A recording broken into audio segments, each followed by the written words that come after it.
السلام علیکم جی، میرا نام ہے حافظ حسنین اور آپ دیکھ رہے ہیں میرا YouTube channel learning with Hasnain. دوستو، اپنے چینل پر ہم سیکھتے سکھاتے رہتے ہیں، لیکن آج میں آپ کو ایک بہت ہی پیارا اور مجرب وظیفہ بتانے والا ہوں۔ یعنی کہ آج کی جو رات ہے، معراج شریف کی رات رجب کے مہینے میں آتی ہے، اس کے اندر بہت سارے فضائل پڑھے جاتے ہیں۔ جو لوگ مختلف قسم کی ویڈیوز بتاتے ہیں، آپ کو ویڈیوز میں طریقہ کار بتاتے ہیں یا وظائف بتاتے ہیں، لیکن میں آپ کو آج ایک ایسا وظیفہ بتانے والا ہوں جو حدیث پاک میں بتایا گیا ہے، جس کی بہت زیادہ فضیلت ہے۔ نبی پاک صلی اللہ تعالیٰ علیہ وآلہ وسلم اس مہینے میں معراج شریف پر تشریف لے گئے۔ اللہ رب العزت کا آپ نے دیدار فرمایا۔ رجب کا مہینہ اس حوالے سے بہت زیادہ فضیلت اور شرف رکھتا ہے۔ اسلام سے پہلے بھی اس کی بڑی جو اہمیت تھی کہ اس مہینے میں لوگ عمرہ کیا کرتے تھے، تو اس کو اللہ کا مہینہ کیا کہا گیا ہے۔ حضرت ابو قلابہ رضی اللہ تعالیٰ عنہ کی ایک حدیث پاک ہے کہ میرے آقا صلی اللہ تعالیٰ علیہ وآلہ وسلم نے فرمایا ہے کہ اس مہینے میں جو شخص روزہ رکھتا ہے، اللہ تعالیٰ نے جنت میں اس کے لیے ایک محل تعمیر کیا ہے۔ حضرت سلمان فارسی رضی اللہ تعالیٰ عنہ سے روایت ہے، نبی پاک صلی اللہ تعالیٰ علیہ وسلم نے فرمایا کہ جو آدمی اس ماہ ایک روزہ رکھتا ہے اور رات کو وہ شب بیداری کرتا ہے، یعنی جاگ کر تھوڑی دیر عبادت کرتا ہے، نوافل پڑھتا ہے، تو اللہ تعالیٰ اس کے لیے اتنا ثواب لکھ دیتا ہے گویا کہ اس نے 100 سال تک دن کو روزے رکھے اور رات کو عبادت کرتا رہا ہے۔ تو اس رات کی اتنی فضیلت ہے۔ چھوٹا سا وظیفہ جو میں آپ کو بتانے والا ہوں، اگر آپ شادی کرنا چاہتے ہیں، آپ کاروبار کرنا چاہتے ہیں، اگر آپ کے رزق میں اضافہ چاہتے ہیں، کوئی بھی مشکل ہے، آپ کی کوئی بھی دلی حاجت ہے جو آپ چاہتے ہیں کہ وہ پوری ہو جائے، اس وظیفے کو آپ نے آج رات پڑھنا ہے۔ طریقہ کار میں آپ کو بتا دیتا ہوں۔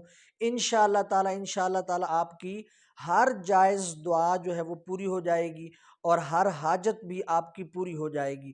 تو دوستو، وظیفہ یہ ہے کہ آپ نے رات کو 12 رکعت نماز نفل اس طریقے سے پڑھنی ہے کہ آپ جب نیت باندھیں گے، 2 رکعت آپ نے پڑھنی ہے، اس میں کوئی سی بھی آپ 2 سورتیں پڑھ سکتے ہیں۔ جب آپ اتحیات مکمل کر لیں گے، سلام نہیں پھیرنا بلکہ کھڑے ہو جانا ہے۔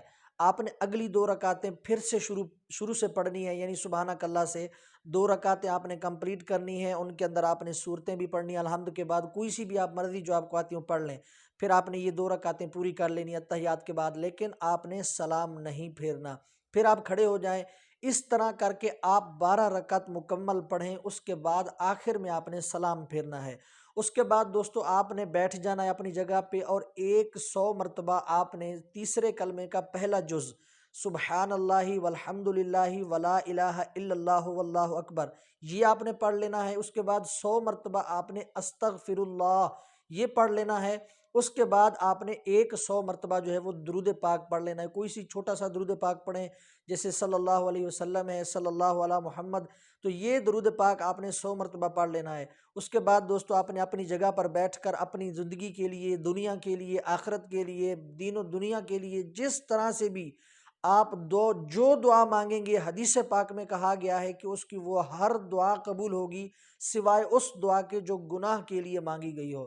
تو گناہ کے لیے مانگے جانے والی دعا کے سوا اس کی ہر جائز دینی دنیاوی بھلائی کی دعا انشاءاللہ تعالی قبول ہوگی۔ تو یہ وظیفہ آج پڑھیں اور ہمیں بھی اپنی دعاؤں میں یاد رکھیں۔ امید ہے کہ یہ ویڈیو آپ کو پسند آئی ہوگی، تو اس ویڈیو کو لائک کریں اور ہمارے چینل کو سبسکرائب نہیں کیا تو سبسکرائب کر لیجئے۔ نیکسٹ ویڈیو میں پھر ملاقات ہوگی، تب تک اجازت دیجیے۔ السلام علیکم۔